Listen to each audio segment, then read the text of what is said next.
Hello everyone and welcome to GENSSI.com. Today we're going to do a quick install on this Infiniti. We have the GENSSI wheel lights here. Basically, let me go through exactly what comes with the kit. You're going to get basically 4 of these wheel lights. They're 15.5 inches in diameter all the way on the outside, about 14.5 on the inside. You have 5 different brackets. Now, you don't always have to use all 5 brackets. On some cars, you only need to use 3, but definitely 3 or more have to be used at any time. Now, you're going to see basically that each one of these wires is going to have a right or left on it, because our wheel lights actually have a turn signal function. So essentially, you'll put both right wheel lights on one side of the car and both left on the other side of the car, so that way, when you turn on your turn signal, both wheel lights will go ahead and automatically do a turn signal function on both sides. And this kit will actually also have a braking function, where every time you hit the brakes, automatically all 4 wheel lights will come on in red. So you're going to get 4 of these wheel lights. You're going to have basically some instructions here. Now, just let you know, this is not for the faint of heart. We recommend professional installation on this. There's some drilling required. There's customization required as well. But everything that you need to know is right here. And then you also have this pamphlet, which essentially tells you everything about the app and how you're going to be able to utilize it. This is not just an RGB kit. An RGB kit is a kit that essentially just changes colors or strobes. This will actually chase, so which means you can do a lot of different variations within a strip itself. So you'll be able to have it maybe chase this way or different colors at the same time. So there's a lot of functions that's going to come with this kit. And also with the wheel lights, you're gonna, right here on the bottom, you'll have basically a Bluetooth controller. So you'll be able to connect that, and it's gonna give you basically turn signal, right, left, power and ground wires, and the white wire should be the brake light wire. So all you have to do is just tap these into your blinkers for the right and left, and then with the white wire, you're gonna tap basically into your brake, and then power and ground to actually give power to the Bluetooth controller, which is going to allow you to actually control it via the app.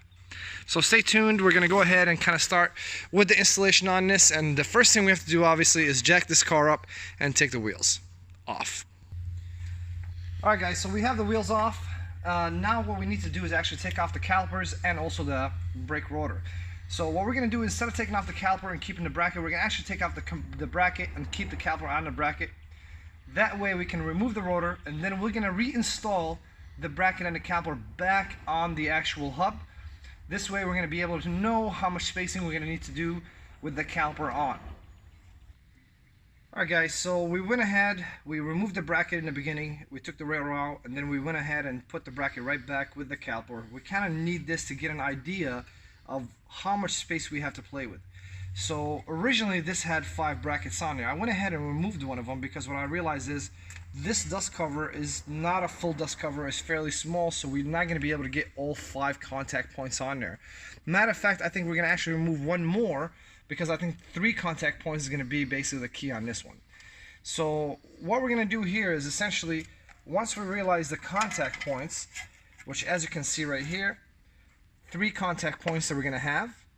And what we're going to use is a rivet gun essentially to be able to mark these with a marker in each location, drill our holes if it's in here, or if you can use this one, obviously it would work very well too. And then drill the holes and use the basically the rivet gun to allow you to essentially install this on there. And the rivet gun, what's nice about it is it allows you for a clean install to where it's not protruding out and basically interfering with the rotor movement at all. So what we're going to do now is I'm going to move this bracket here. I'm going to go ahead and mark my 3 locations. I'm going to drill through, and then I'm going to go ahead and start riveting. Alright guys, so I removed the 2 other brackets. I have here all the 3 brackets and where I think they're making good contact points. So what I'm going to do now is I'm going to mark them, basically to get an idea of where they're going to be.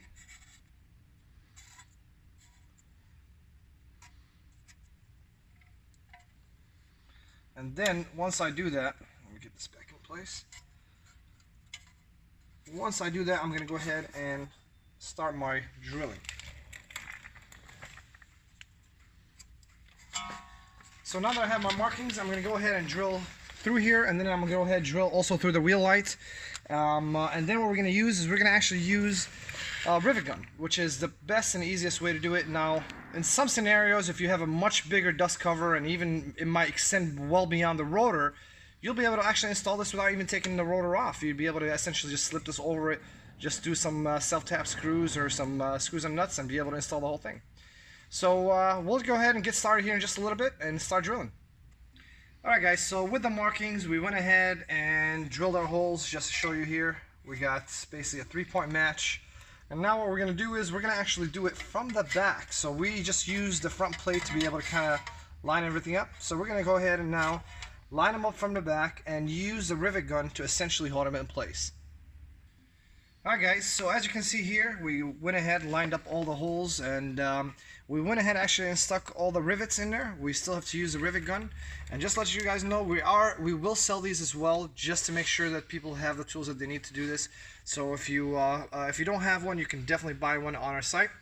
So now what we're going to do is just go ahead and rivet these in, and once we do that, then the installation is pretty much complete. But what we're going to do after that is we're actually going to remove the brake bracket, and we're going to have the rotor slide right into between the brake pads, and we're going to install the whole thing all at once and then go ahead and put the brake bracket right on.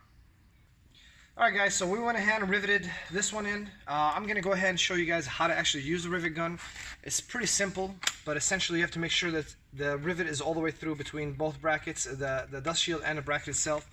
You're going to basically make sure that you use the correct size fitting here to make sure it goes in here. It can't be too big. It has to be just the right size. And once you insert it in, you're going to just clamp on it, make sure there's pressure, clamp on it as hard as you can a couple of times. Then you can maybe rotate, do it again, make sure there's applied pressure, and then it should break right off. Once it breaks off, then you have a perfect rivet, and as you can see here, this is nice and tight. Alright, so now we have all the rivets in. Everything looks nice and clean. So what I'm going to do is I'm going to go ahead and remove the bracket for the caliper all over again. I'm going to remove it, bring the rotor in, slide the rotor inside between the brake pads, and install the whole thing all at once. That way I don't actually have to remove the wheel light. Now just to let you know, from car to car is going to be a little bit different. This is definitely something for, we consider professional, I guess, at least somebody that knows what they're doing, because it's not the same for every car. There's different size shields. As you can see on this one, for instance, it's only 3/4 of a shield, and it's very short. There's cars that essentially have a full round one. There's cars that have it to extend much further than that brake rotor. So this is not for the faint of heart. This is definitely something that's, on my scale, would require to be almost at a level of a mechanic, or at least someone that knows about customization and is well aware that sometimes you have to do something out of the box to make things work. Alright, so we have our caliper, we have our rotor back on, the bracket is nice and tight, everything looks good, it's very nice and sturdy. So what are we going to do with the wire? It's very simple. Essentially we're just going to go ahead and zip tie it along the line with the brake line, and then we're going to have to take this wire all the way to the controller so we can connect all 4 wires from all 4 wheels to the controller, and then we have to give the controller some power by attaching it to a switch. Other than that, this is really the biggest part of installing the wheel lights. I mean, I think this is the hardest part. The wiring portion is pretty simple. They're all plug and play, and it's fairly simple and easy.